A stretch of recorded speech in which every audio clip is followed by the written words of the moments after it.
el bien común. Miremos, hermanos, cómo el sacerdote J.D. Vance, el vicepresidente de Estados Unidos, predica abiertamente sobre el bien común. Es una doctrina social de la Iglesia Católica Romana. Hermanos, esto no es coincidencia. Como nosotros sabemos, el bien común significa que las personas pierden sus derechos individuales, se acabó el capitalismo. El nuevo Estado que ahora se erige solamente va a hacer valer los derechos colectivos. Peor aún, esto llega al punto en el cual, para este nuevo Estado que se forma, el concepto de que un individuo muera es totalmente válido si es necesario para salvar al colectivo.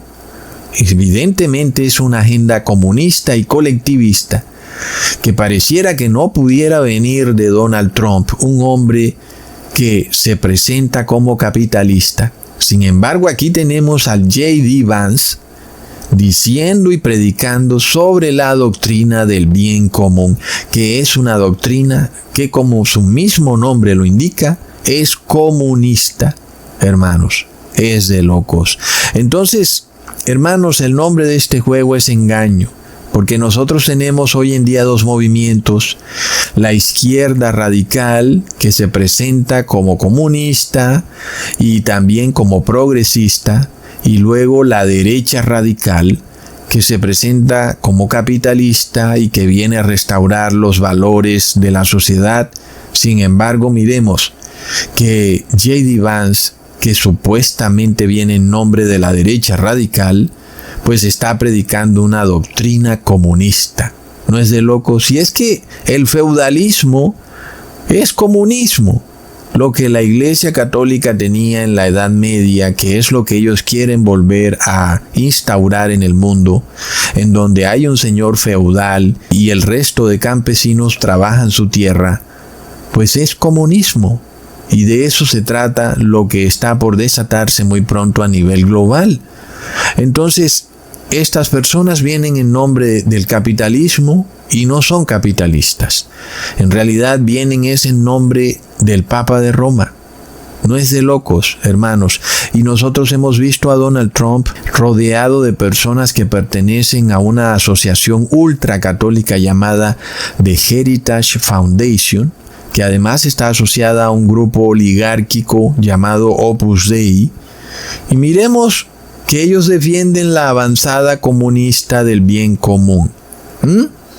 Entonces, el nombre de este juego es engaño, hermanos, y pocos se darán cuenta hasta que es demasiado tarde.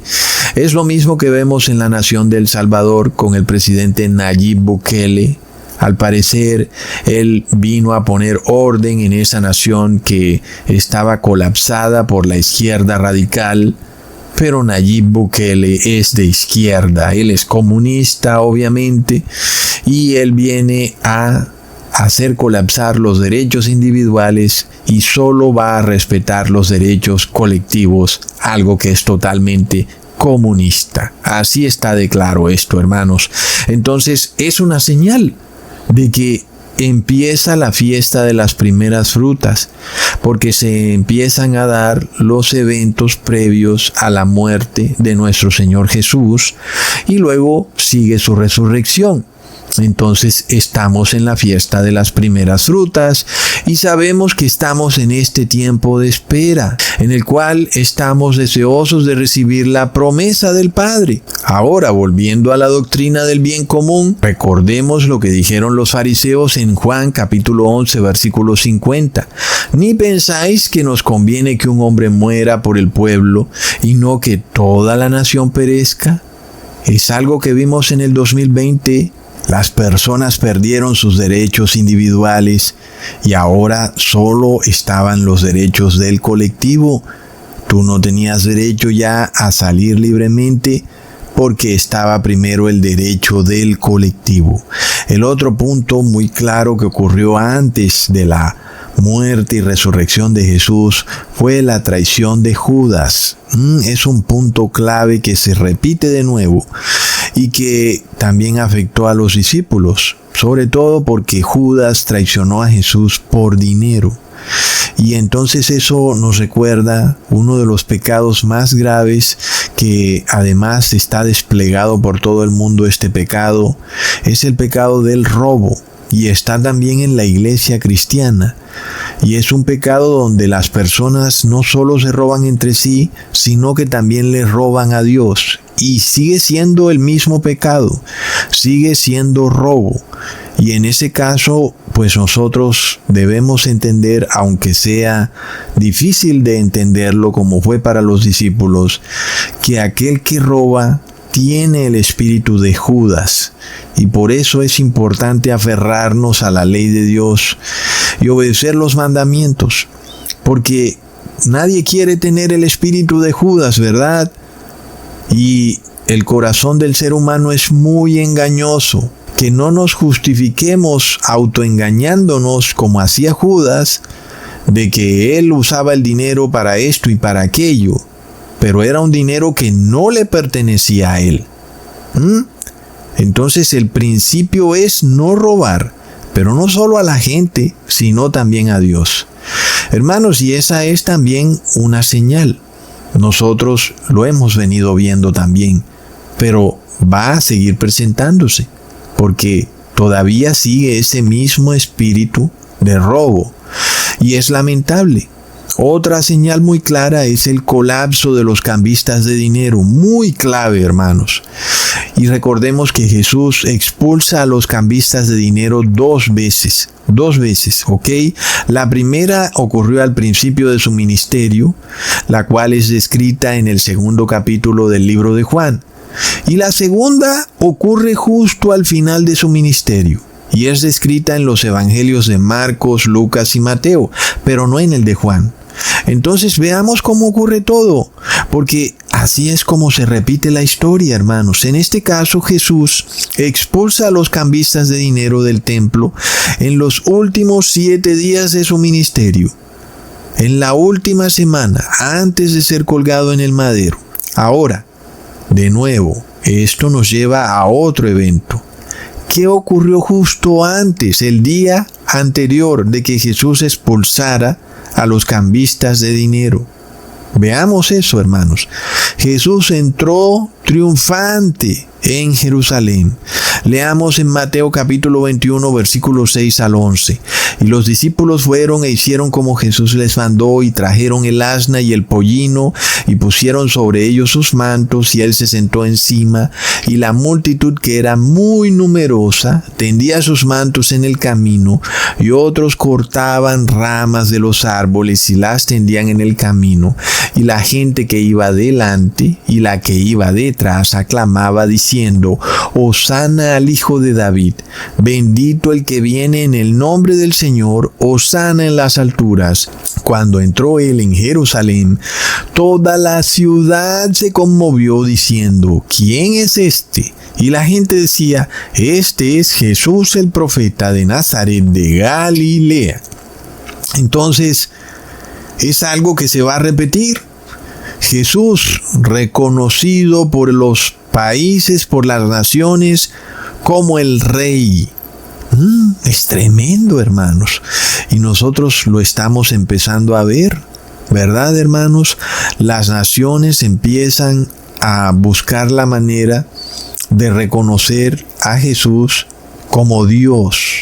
Y uno diría: se arregló el mundo, ahora todo va a cambiar. Pero fue lo mismo que pasó en Jerusalén. Toda la ciudad se conmovió. Todos reconocieron a Jesús como el Rey. ¿Y qué pasó? 7 días más tarde lo estaban colgando en un madero. Es de locos, hermanos. Nadie entiende qué fue lo que pasó ahí, ¿verdad? Es que ellos querían a otro Jesús. Algo que ocurre también en nuestros días. Ellos querían a un Jesús guerrero, un Jesús que se apoderara de Jerusalén y la liberara del yugo romano, también de sus líderes religiosos opresores. ¿Y qué es lo que esperan las personas en estos últimos tiempos? Que Jesús venga a gobernar aquí en esta tierra, que se apodere de nuevo de Jerusalén, que se construya el tercer templo y que desde ese tercer templo Él reine con vara de hierro a las naciones. Este es el Jesús que ellos quieren. Entonces, en un principio, las naciones parecen aprobar a Jesús, es decir, parece que todo es bello, que hay una conmoción en las personas, un deseo de cambio, las personas reconocen a Jesús como Hijo de Dios, es decir, esto se arregló y plop, no se arregló, porque ellos quieren es al otro Jesús, y ese es el Jesús solar, es un falso Jesús, es el Jesús trino. Entonces se repite también esa historia y seguramente vamos a ver muy pronto en Estados Unidos ese movimiento, el movimiento de reconocer a Jesús por decreto de Estado como el Rey, como el Hijo de Dios y como el Hijo de David o como Rey de Reyes y Señor de Señores, es decir, algo que realmente engañará a muchos. Porque, sabes que las naciones reconozcan a Jesús como Rey de Reyes, pareciera eso muy bueno, ¿verdad? Pero fue lo mismo que pasó en Jerusalén. Entonces, ojo, porque eso se puede repetir nuevamente, hermanos. Y sin embargo, 7 días más tarde, las personas estaban gritando, cuélguenlo en un madero, toda la ciudad. Y ya no querían a ese Rey de Reyes, ahora querían otro rey, querían a Barrabás, que era el que siempre habían ellos querido, y pensaron que Jesús era Barrabás. Cuando se dieron cuenta que Jesús no era violento y que Él no iba a hacer nada de eso de liberar a Jerusalén del yugo romano, entonces lo odiaban, ahora querían a Barrabás. Es algo que se repite muy pronto y que nos marca también de nuevo el inicio de la fiesta de las primeras frutas. Hermanos, muy clave. Siguiendo con la historia, al día siguiente de Jesús haber sido proclamado como Rey de Reyes y Rey de Jerusalén, entonces ahora es lunes, Jesús primero se encuentra con una higuera que no da fruto. Ahí es cuando Él pronuncia esas palabras que dice, nunca jamás nadie coma fruto de ti. Y entonces es algo que también nos revela el estado de apostasía de la iglesia judía, que no servía para nada, que estaba totalmente enfrascada, que era una iglesia pecadora y que nadie podía salvarse a través de sus ritos y ceremonias, como aún ocurre hoy en día. Y entonces este concepto se repite también para nuestros tiempos, cuando hay iglesias cristianas que están ya derrotadas, que abiertamente proclaman que nadie puede dejar de pecar, que es imposible obtener la victoria sobre el pecado, que todos somos pecadores y que igual vamos a seguir pecando. Entonces son iglesias fracasadas que no dan frutos, y eso pues nos recuerda de nuevo que las mismas palabras se van a volver a pronunciar, y también nos lleva a nosotros a la fiesta de las primeras frutas. Entonces luego viene Jesús y entra al templo y colapsa las mesas de los cambistas de dinero. Leamos en Lucas capítulo 11, versículo 15 al 18. Vinieron pues a Jerusalén, y entrando Jesús en el templo, comenzó a echar fuera a los que vendían y compraban en el templo, y volcó las mesas de los cambistas y las sillas de los que vendían palomas, y no consentía que nadie atravesase el templo llevando